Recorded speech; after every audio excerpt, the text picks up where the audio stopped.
शेतकरी उपाशी, मोदी तुपाशी. लाज वाटली पाहिजे.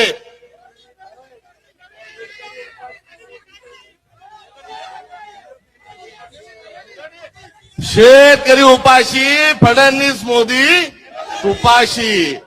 आजपर्यंत हमने सुना था नमक हराम, मगर मोदी जो है वो कांदा हराम निकल गया. काय म्हणाला की मी कांदा खाल्लाय, मी तुमचा कांदा खाल्लाय, मी तुमच्याशी बेईमानी करणार नाही. बेईमानी म्हणजे इमानदारी का बेईमानी? पहा किती बेईमानी केली. मोदी जेव्हा पंतप्रधान झाला, मनमोहन सिंग साहेब गेले, तेव्हा कांद्याचा भाव काय होता? 3,000. 2014. आज काय? कांदाखोर म्हणायचं, म्हणायचं. हा एक अत्यंत संतापजनक प्रश्न आपल्या सगळ्यांच्या समोर आहे आणि तोच उद्रेक या निमित्तानं आहे. 3,000 भाव असा कसा देत नाही, ही भूमिका घेऊन आपल्याला जायचंय. आणि ही भूमिका घेऊन जात असताना त्यावर सगळंच बोलले. आणि जो घेतला जाणार आहे कांदा, हाही व्यापाराचा घेतला जाणार आहे. चीज भी मेरी, पट भी मेरी, आंटी मेरे बाप की. असा हे ना सरकार आहे. हे फडणवीस जे आहेत तेही काय म्हणाले, 2400 रुपये देऊ. हा पण असा गद्दार माणूस आहे की 2400 वरून उलटी उडी मारली आणि 1200चा बोलतोय. 1200 मध्ये राईस प्लेट जेवढे येतील तेवढे 2-3 खा आणि पळून जा. त्यामुळे यांच्या बोलण्यावर कुठे विश्वास नाही. अत्यंत खोटारडा असा महाराष्ट्राचा मुख्यमंत्री आहे. काय म्हणाला पहिले, जोपर्यंत वेगळा विदर्भ होणार नाही तोपर्यंत मी लग्न करणार नाही. लग्न झालं का नाही झालं या बाबाचं? अरे जो विदर्भाच्या मतदारसंघातल्या त्याच्यावर निवडून येतो त्या लोकांशी खोटं बोलतो, तो या महाराष्ट्राशी आणि भारताशी जगाशी खोटं बोलल्याशिवाय राहणार नाही. एवढंच सांगतो. मात्र हा जो भाव पडलेला आहे, या पडलेल्या भावाला मोदी आणि फडणवीस जबाबदार आहेच आहे. मात्र यावर आपल्याला ही लढाई थांबून चालणार नाही, कारण आंतरराष्ट्रीय स्तरावर कांद्याचा भाव ठरत असतो.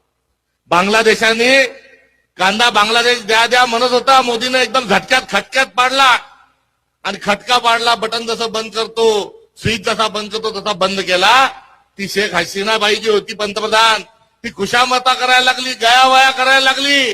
मात्र या बाबांना ऐकलं नाही.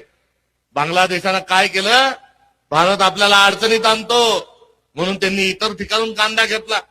श्रीलंकेने तेच केलं, इराणने तेच केलं. हा भांडकुदळ मोदी जो आहे, हा सर्व आपल्या शेजाऱ्या पाजाऱ्याशी आणि जगातल्या सर्व लोकांची यानं खाजून घेतलेलं आहे, भांडणं घेतलेलं आहे. हा जोपर्यंत दलिंदर पंतप्रधान पदाच्या खुर्चीवर आहे तोपर्यंत भारताचा कांदा कुणी आयात करायला तयार नाही. बरोबर सांगतो का चूक सांगतो? जो भी कहेंगे सच कहेंगे, सच के सिवा कुछ नहीं कहेंगे. आपण डिझेलच्या लाईनीत आहे आणि दररोज 50,000 के म्हणजे हजारो लाखो लिटर डिझेल जे आहे हे बांगलादेशात चाललं. अरे मूर्खा, असं म्हणणं योग्य नाही, मात्र दुसरा शब्द नाही. अरे मोदी मूर्खा, तू सांग ना की डिझेल पाहिजे असेल तर कांदाही घ्यावा लागल, 1 के साथ 1, तर आम्ही तुम्हाला डिझेल देऊ. मात्र याची सांगायची हिंमत नाही.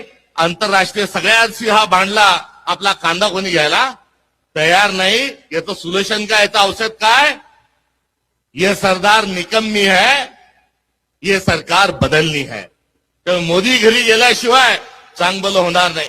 आणि नरेंद्र जो आहे हा सिलेंडर आहे. नरेंद्र जो आहे तो दलिंदर आहे, सिलेंडर आहे. एप्स्टीन फाईल नावाची एक फाईल आहे. तो एप्स्टीनचं एक बेट आहे. त्या बेटावर लहान लहान मुलींचं शोषण केलं जातं, माणसाचं मटण खाल्लं जातं, वाढलं जातं. अशा या बेटात हा गेला होता का? आणि हा तिथे जाऊन कोणता डान्स केला आणि यानं काय काय कांड केलं की आज हा ट्रम्पचा ऐकतो आणि सगळ्यांचा ऐकतो आणि भारताचा माणसाचं ऐकत नाही. एवढाच माफक एक प्रश्न जो आहे, कारण आपल्या देशाचा पंतप्रधान हा घाबरलेला आहे. यानं काहीतरी असं काळं बेरं केलेलं आहे की हा डोळ्यात डोळे घालून पाहू शकत नाही, संसदेच्या डोळ्यात डोळे घालून पाहू शकत नाही, नागरिकांच्या डोळ्यात डोळे घालून पाहू शकत नाही, जगातल्या कोणत्याही माणसाची डोळ्यात डोळे घालून पाहू शकत नाही. त्यामुळे एक सिलेंडर पंतप्रधान याच्या माध्यमातून आपलं काही चांगलं होऊ शकत नाही. त्यामुळे कांद्याचा भाव जो आहे हा या सरकारच्या नाकर्तेपणाचं लक्षण आहे. एवढंच या धन्याच्या आंदोलनाच्या निमित्तानं सांगतो. आणि सरफरोशी की तमन्ना अब हमारे दिल में है, देखना है जोर कितना बाजू एक कातिल में है. आणि जी खरेदी होईल रोहित दादा ती एपीएमसीत झाली पाहिजे. ती खासगी माणसाच्या काट्यावर तराजूवर होता कामा नये. खासदार साहेब 1% तर 1% मात्र ती एपीएमसीत झाली पाहिजे. इथले लोकप्रतिनिधी काय करतात, खासदार जे माजी मंत्री होते त्यांच्या जवळचे लोक दलाल झालेले आहेत. कृषी मंत्री जे आहेत एक्का दुरी तिरी रम्मी मग जे आहेत ते विधान भवनात खेळतात आहे. कृषी मंत्री आता कृषी मंत्री ठिकाणावर राहिला नाही. महाराष्ट्रात कृषी मंत्री आला, सांगून गेला इतके दिवस झाले, मात्र अजूनही कृषी मंत्री येऊन गेल्यावरही खरेदी सुरू झालेली नाही. त्यामुळे हे झोपेचं सोंग करणारं ढोंगी असं सरकार आहे. याला खाली खेचायचंय. मगाशी आपण निघालो बैलगाडी दानवे साहेब तुम्ही मी रोहित दादा होतो. बैल गुजाडला, बैल काही पुढे जायला तयार नाही.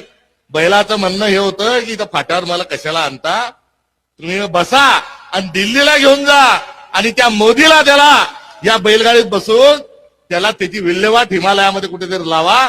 म्हणून बैल आता जो आहे त्याचाही संकेत हा आपल्या बाजूने आहे. त्यामुळे बळीराजाला छळणाऱ्या अशा या दलिंदर बदवाक्कर सरकारला आपण किती साथ देऊन थांबणार नाही. त्याला खाली खेचण्याशिवाय गत्यंतर नाही. आणि त्यासाठी महाविकास आघाडी विरोधी पक्ष आम्ही सर्वजण आपल्या सगळ्यांच्या सोबत आहे.